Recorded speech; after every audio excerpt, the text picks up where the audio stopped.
Bata pa kukul. Ang Kukul. Tagol. Morning, Tits. Tita. Tanya. Chinita. Sino? Ako? Magandang umaga, Luzon, Visayas, At sa Mindanao. Mindanao. May nangingialam na. Ako si Manggas at ito ang Siko. Sino? Ako.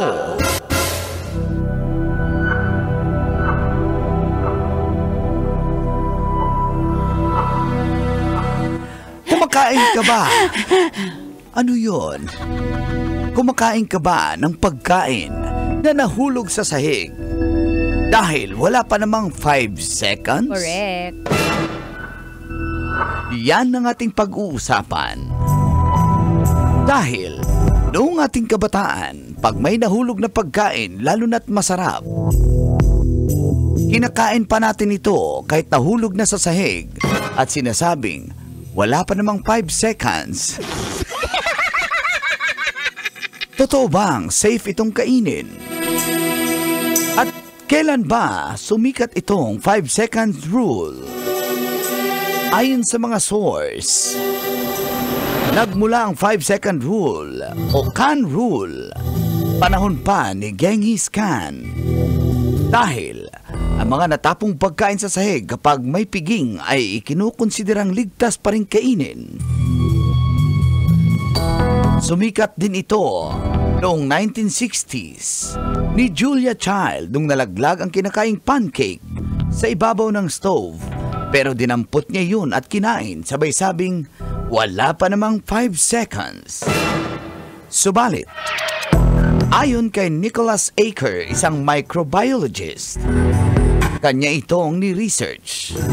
Tinignan niya kung ang pagkain ba nalaglag sa sahig, sa mga gas station, public transportation, kahit pa sa upuan ng mga sinihan. Tinest niya kung may bakterya ba. At nung kanyang chinek ang pagkain, wala pang 0 second ay nakakapit na ang mga bakterya. Ibig sabihin, mapa 5 seconds man yan o mapa 1 minute, madumi na ang pagkain dahil kinakapitan na ito ng mga bakterya. Pero di natin to alintana nung kabataan dahil nanghihinayang tayo sa pagkain kaya nauso ang 5-second rule. Sino? Ako? Kailangan ba talagang, Kailangan bang i-memorize yan? Basic talaga. Morning. Morning, Tis! Sabi siya, feel good morning! May butang ka rin yung dalan. Marinaga sa inyo, kabos. Naimbag na bigat ka na kayo, Apo. May 22, 2025, Thursday. Sa oras sa 7:32, kasama niya ng pambansang Angkol Dago! Angkol? Kasama dahil ako bakit ka nanonood ng radyo pambansang Tita Max, Tanya Chinita. Tanya Chinita. Siya ang sexy hot yummy natin na tita. With the pambansang senior, Mang Kanor! Good morning, mga... Morning, what's up? Mga bakterya, mga germs, babaero. mga germs at bakterya. Madali, germs at bakterya pinag-usapan. Bakterya kayo ng lipunan, mga babaero. Talaga, wow! Wow, kumawa naman yung mga babaero. Kala ko ikaw, di ba? Di ba? Parang hindi talaga nalalayo din sa babaero. Ano na naman kinalaman na ang Kasi pinag-usapan? 5 seconds, di ba? Nauso din yun sa club, club. 5 seconds.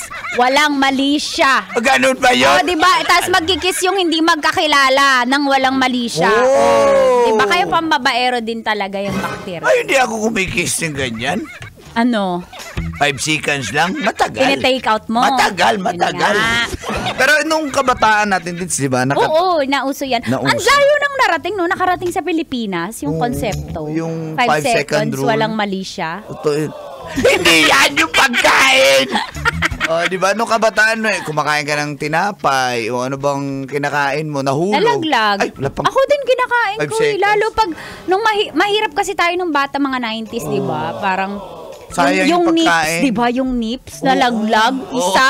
Hindi ka nga namimigay, tas nalaglag. So, kakainin. Pupulutin mo. Kahit nakakita. Tas may ang dami ng ang layo ng nabounce nung nips. Oo, tas sa Pumunta ka sa- buhangin.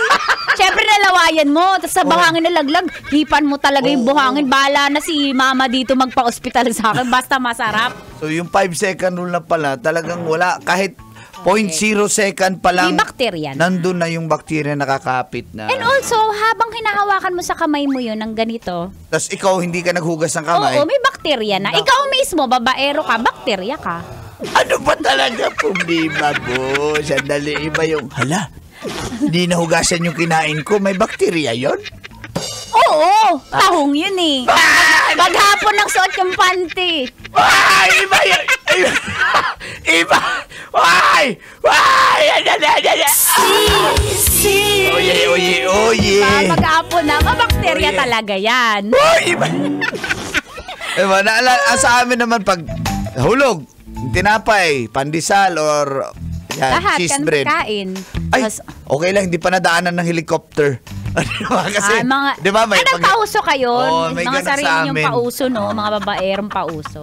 Ano na, wala na. Iba namang helicopter yung gusto ng babae. Oh, no? diba? Oh, correct. Oh, pero again, Pero oo. ngayon, di ba?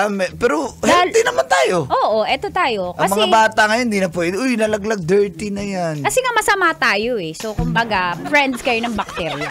Ganon. Grabe talaga, Diba? guys. Pero yung sa mga anak natin, ayaw na natin pagawa, no? Oo. Anak na natin yung usapan. Pero hindi natin alam kung kinakain pa rin nila kung wala tayo, di ba? Hindi, ang tinuro ko kay Nene Wag. Kasi nga, yung feeling ko, yung lupa nung araw, iba yung lupa ngayon. Oh. Parehas na yan, may bakterya. Ano bang kinailaman ng... Nung araw kasi, ang daga hindi masyado natin nakikita, walang masyadong kanal eh. sa mga kumakain. Diba? Ngayon kasi talaga yung daga eh, kamukha ng ex ko manloloko eh. Ang laki ng ngipin pala Ng daga. ng ex mo. Kumakain ng cheese. Yung daga. Yung ex ko. Oh, kaya pala, naghiwalay kayo. Ng ex ko. Ng daga. Si Mickey Mouse ba yan? Yung daga? Yung ex ko. Oh, nagsuot siya ng damit. Yung ex ko. Yung daga. Nginat-ngat yung panty. Nginat-ngat. Ng ex ko. Ang sarap. Ng daga. Ng ex. Ang ano dyan, Oh. panglason dyan, Yep, hindi alam. Rakyu. Ano ba yun? Pellet. Rakyu to. Ang dami sa kisame. Yung daga? Ex. Oh, ko. hindi na kabubuon, sinisilip ka. Ng ex ko. Ng daga. Sabi na.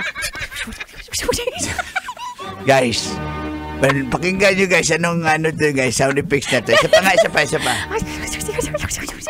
Guys, ano na, hulaan nyo, ano yun? Ano? Nagchichismis ang daga. Basic. Minsan ganito naman. Uy, naghalik ang daga. Ha? O yung ex mo, ganyan umalik yung ex mo? Oh, hindi pakagat.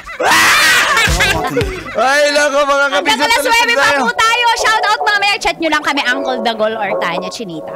Samantala, here's Sam Concepcion with the Wata. Madaldi. Metro's